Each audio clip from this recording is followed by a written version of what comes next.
ମୋ ସହିତ ଶ୍ରୀଯୁକ୍ତ ଭାଗୀରଥୀ ବିଶ୍ୱାଳ ଅଛନ୍ତି।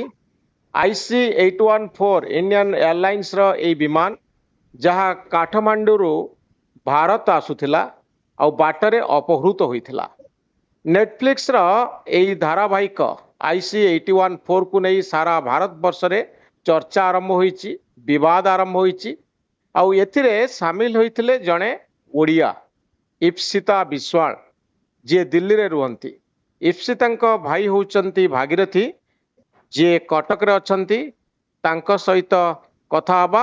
ଭାଗୀରଥୀ ବାବୁ, ମୁଁ ଜାଣିବା ପାଇଁ ଚାହିଁବି, ଏଇ IC814 ରେ ଆପଣଙ୍କ ଭଉଣୀ ଥିଲେ, ଆପଣଙ୍କର ଅଭିଜ୍ଞତା କ'ଣ ଆମ ଦର୍ଶକ ମାନଙ୍କୁ ଟିକେ କହିବେ କି? ଆଜ୍ଞା ନମସ୍କାର।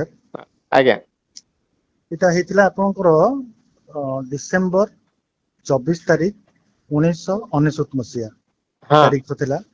ସେଦିନ ସେମାନେ ଫେରୁଥିଲେ କାଠମାଣ୍ଡୁରୁ ଦିଲ୍ଲୀ, ହଁ ନ୍ୟୁ ଦିଲ୍ଲୀ ଫେରୁଥିଲେ। ସେମାନେ ଯାଇଥିଲେ ବିବାହର ପରେ ବୁଲିବା ପାଇଁ। ହଁ ସେମାନେ ସେଠି 7 ଦିନ ରହିଲା ପରେ 24 ତାରିଖ ଡିସେମ୍ବରରେ ଫେରୁଥିଲେ। ଫେରିବା ସମୟରେ ବିମାନଟି ଯେତେବେଳେ ଆନାଉନ୍ସ ହେଇଥିଲା ଯେ ଆମେ ବର୍ତ୍ତମାନ ଦିଲ୍ଲୀ ଏୟାରପୋର୍ଟରେ ଲ୍ୟାଣ୍ଡ କରିବାକୁ ଯାଉଛୁ, ସେଇ ସମୟରେ ବିମାନଟି ଲାଷ୍ଟ ମୋମେଣ୍ଟରେ ଅପହରଣ ହେଇଥିଲା। ଆପଣ ଭାଗୀରଥୀ ବାବୁ ସେତେବେଳେ କୋଉଠି ଥିଲେ? ମୁଁ ଦିଲ୍ଲୀ ଏୟାରପୋର୍ଟରେ ଯାଇଥିଲି, ଦିଲ୍ଲୀ ଏୟାରପୋର୍ଟରେ ଥିଲି, ତାଙ୍କୁ ରିସିଭ୍ କରିବା ପାଇଁ ଯାଇଥିଲି। ତ ହଁ ତାର ବାହାଘରଟା ତ ସେଇଠି ହେଇଥିଲା, ସେ ଭଉଣୀର ଇପ୍ସିତାର ବାହାଘର ଡିସେମ୍ବର 11। ତ ସେଇଠି ମୁଁ ଯେତେବେଳେ ବାହାଘରର ଆଗରୁ ଆମେ ଥିଲୁ ସେଠି ସବୁ, ତ ସେ ମତେ କହିକି ଯାଇଥିଲା ଯେ ଆମେ ଫେରିଲା ପରେ ତୁ ଯିବୁ କଟକ। ତ ସେଇଥିପାଇଁ ମୁଁ ରହିଯାଇଥିଲି ଏତେ ଦିନ। ତ ସେତିକି ବେଳେ ମୁଁ ଯାଇଥିଲି ଆଣିବା ପାଇଁ ତାଙ୍କୁ ଏୟାରପୋର୍ଟ ଆକ୍ଚୁଆଲି ରିସିଭ୍ କରିବା ପାଇଁ। ତ ମୁଁ ଏୟାରପୋର୍ଟରେ ଥିଲି, ପ୍ରେଜେଣ୍ଟ ଥିଲି ଏୟାରପୋର୍ଟରେ। ତ ଆପଣଙ୍କ ଭଉଣୀ ଆପଣଙ୍କୁ ସେ କାନ୍ଦାହାର ଅପହରଣ ବିଷୟରେ କ'ଣ କହିଛନ୍ତି? ତ ସେ ମୁଁ ଆପଣଙ୍କୁ ପ୍ରଥମରୁ କହୁଛି, ସେ ଯେତେବେଳେ ଲ୍ୟାଣ୍ଡ କରିବା ପାଇଁ ଆନାଉନ୍ସ ହେଇଥିଲା, ବହୁତ ସମୟ ଧରି ଲ୍ୟାଣ୍ଡ ହେଇନଥିଲା।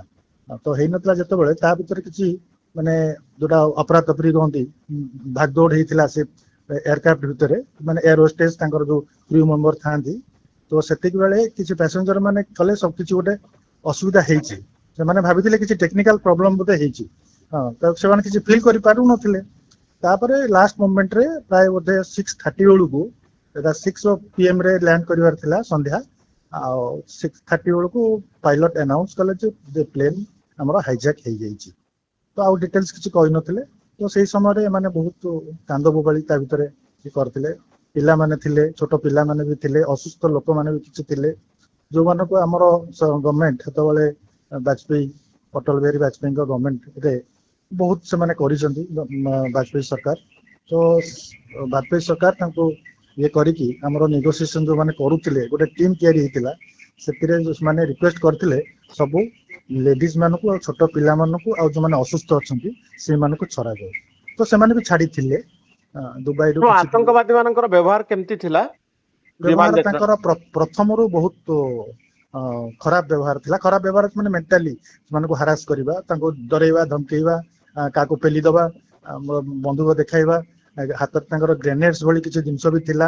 ତାଙ୍କର ଆମୁନେସନ ସବୁ ଥିଲା। ତ ପରବର୍ତ୍ତୀ ସମୟରେ ତାଙ୍କ ବ୍ୟବହାର ବଦଳିଗଲା। ମାନେ ସେମାନେ କାନ୍ଦାହାରରେ ପହଞ୍ଚିଗଲା ପରେ ଗୋଟେ ଦିନ ପରେ ସେମାନଙ୍କ ବ୍ୟବହାର ପୁରା ବଦଳି ଯାଇଥିଲା। ମାନେ ସେମାନେ ପୁରା ଫ୍ରେଣ୍ଡ ଭଳି ସେମାନେ ବ୍ୟବହାର କରୁଥିଲେ। ତାଙ୍କୁ ଜମା ଡରିବାକୁ ବି ଦଉନଥିଲେ। ତାଙ୍କୁ ସବୁବେଳେ ବୁଝଉଥିଲେ, ଯିଏ ବି ଡରୁଥିଲେ, ତମେ କିଛି ଡରନି, କିଛି ବ୍ୟସ୍ତ ହୁଅନି, ଆମେ ତମର କିଛି କ୍ଷତି କରିବୁନୁ। ତ ଏମାନେ ତାଙ୍କର ମାନେ ଆମେ ପରେ ସେଟା ବୁଝିଲୁ, ସେମାନେ ମେଣ୍ଟାଲି ତାଙ୍କୁ କୌଣସି ହାରାସ କରିବାକୁ ଚାହୁଁନଥିଲେ। କାରଣ ପ୍ୟାସେଞ୍ଜର ମାନେ ହେଲେ ତାଙ୍କର ଅସ୍ତ୍ର। ତାଙ୍କର ଅସ୍ତ୍ରଟା ହେଲା ପ୍ୟାସେଞ୍ଜର ମାନଙ୍କୁ ନେଇକି ତ ସେ ଯାହା ନେଗୋସିଏସନ କରିବେ, ଗଭର୍ଣ୍ଣମେଣ୍ଟ କୁ ଯାହା ମାଗିବେ, ଯାହା ଡିମାଣ୍ଡସ କରିବେ। ତ ତାଙ୍କର ଯଦି ଗୋଟେ ପରେ ଗୋଟେ ଦେହ ଖରାପ ହେଇଯିବ, ଅସୁସ୍ଥ ହେଇଯିବ ସେମାନେ, ତ ସେମାନେ ଆଉ କାହାକୁ ନେଇ କରିବେ? ତ ସେମାନେ ସେଥିପାଇଁ ସେମାନଙ୍କୁ ବହୁତ ସେମାନେ ଭଲରେ ରଖିଥିଲେ। ଆପଣ ଏଇ IC814 ର ଯୋଉ ଡକୁମେଣ୍ଟାରୀ, ଯୋଉ ୱେବ ସିରିଜ ଆସିଛି ନେଟଫ୍ଲିକ୍ସ ରେ ଦେଖିଲେଣି? ନାଇଁ ମୁଁ ଦେଖିନି ସେଟା। ମୁଁ ଏଇଟା ଆକ୍ଚୁଆଲି ଇନଫାକ୍ଟ ମୁଁ ଆଜି ହିଁ ଶୁଣିଲି, ମୁଁ ଦେଖିନି ସେ ଜିନିଷ। ହଁ, ତ ଆପଣ ଆଶା କରୁଥିଲେ ଯେ ଆପଣଙ୍କ ଭଉଣୀ ସୁରୁଖୁରୁରେ ଫେରିବେ ବୋଲି? 7 ଦିନ ବିତି ଯାଇଥିଲା। ନାଇଁ ଆଜ୍ଞା, ଆମେ ସେ ହୋପରେ ନଥିଲୁ। କାରଣ ଗୋଟେ ଲୋକକୁ ବି ସେମାନେ ତା ଭିତରେ ମାରି ଦେଇଥିଲେ। ରୁପିନ କଟିଆର ବୋଲିକି ଗୋଟେ ପିଲା, ସିଏ ବି ବହୁତ ୟଙ୍ଗ ପିଲା, ମ୍ୟାରେଜ ବି କରିଥିଲା 8 ଦିନ ପୂର୍ବରୁ। ସିଏ ବି ଯାଇଥିଲା ସେଇ ବୁଲିବୁ ହନିମୁନରେ। ତ ସିଏ ବି ସେଇଥିରେ ବ୍ୟାକ୍ କରୁଥିଲେ, ସେମାନେ ଦିଲ୍ଲୀର ଥିଲେ। ତ ସେମାନଙ୍କୁ ସେମାନେ ମାରି ଦେଇଥିଲେ ୱିଦାଉଟ୍ ଏନି ରିଜନ। ତ ଆପଣ ଏ ତ ସେ- 7 ଦିନ କୋଉଠି ସେ ଏୟାରପୋର୍ଟ ଭିତରେ ରହିଲେ ଏବଂ ନାଇଁ ମୋ ଯେହେତୁ ମଝିଆ ଭଉଣୀ ତ ତାରି ଘରେ ସବୁ ବାହାଘର ଫାହାଘର ହେଇଥିଲା, ମଝିଆ ଭଉଣୀ ବି ଦିଲ୍ଲୀରେ ରହେ, ଇଏ ତ ସବା ସାନ ଯିଏ ହାଇଜାକ୍ ହେଇଥିଲା, ହଁ ଆଉ ମଝିଆ ଭଉଣୀ ଯେ ତାରି ଘରେ ଆମେ ସବୁ ଥିଲୁ। ତ ଆପଣ ପ୍ରତିଦିନ ଏୟାରପୋର୍ଟ ଯାଉଥିଲେ ଅପେକ୍ଷା କରିଥିଲେ କଣ ହଉଛି ବୋଲି? ନାଇଁ ସେମାନେ ଆଉ ତାପରେ ଆମେ ଏୟାରପୋର୍ଟ ଯାଇନୁ, ତ ସେମାନେ ଆମର ନମ୍ବର ନେଇ ଆମ ଘର ଆଡ୍ରେସ ନେଇ କୋଉମାନଙ୍କର ଯୋଉମାନେ ସବୁ ପ୍ୟାସେଞ୍ଜର ମାନଙ୍କର ରିଲେଟିଭ୍ସ ଥିଲେ ଦିଲ୍ଲୀ ଭିତରେ କିମ୍ବା ଆଉଟସାଇଡ ଦିଲ୍ଲୀ ଯୋଉଠି ବି, ତ ଇଣ୍ଡିଆନ ଏୟାରଲାଇନ୍ସ ର ଲୋକମାନଙ୍କୁ ଏମିତି କରାହେଇଥିଲା, ସେମାନେ ଏଭ୍ରି ଡେ ଏଭ୍ରି ଆୱାର ରେ ସେମାନେ ତାଙ୍କୁ ଫୋନ କରିକି ଅପଡେଟ ଦଉଥିଲେ ଯେ ଏମିତି ଅଛନ୍ତି, ଭଲ ଅଛନ୍ତି, ଇଏ ହେଇଛି, ସକାଳେ ଆଜି ତାଙ୍କୁ ଟିଫିନ ଦିଆହେଲା, ତାଙ୍କୁ ଲଞ୍ଚ ଦିଆହେଲା, ତାଙ୍କୁ ଡିନର ଦିଆହେଲା, ସବୁ ଟାଇପ ର ଅପଡେଟ ସେମାନେ ଦଉଥିଲେ ଆମକୁ। ହଁ, ତ ସେଇଟାକୁ ଆମେ ସବୁ ସତ ବୋଲି ଭାବିକି ଚାଲିଥିଲୁ, ସେଇଆ ବି ହଉଥିଲା।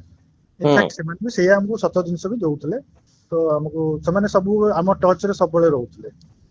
ଏ ବିମାନ ହାଇଜାକ୍ ହବା ଘଟଣା ଆପଣଙ୍କ ଭଉଣୀଙ୍କର ଜୀବନକୁ କେମିତି ପ୍ରଭାବିତ କଲା? ପ୍ରଭାବିତ ବହୁତ, ତ ସେ ସଦମାରେ ରହିଥିଲା, ପ୍ରଥମେ ଟିକେ ଡରି ଯାଇଥିଲା ବହୁତ ଆସି ପହଞ୍ଚିଲା ପରେ, ତ ପ୍ରାୟ ଗୋଟେ ଦିନ 2 ଦିନ ସେ କିଛି ବି କଥା ହେଇନଥିଲା, ଚୁପଚାପ ହେଇକି ରହିଥିଲା, କାରଣ ସେମାନଙ୍କର କେତେ ବି ନଥିଲା ଯେ ଆମେ ଫେରିବୁ ବୋଲି। ହଁ ତ ପୁଣି ଭଲରେ ଆସିକି ପହଞ୍ଚିବୁ ଦିଲ୍ଲୀରେ।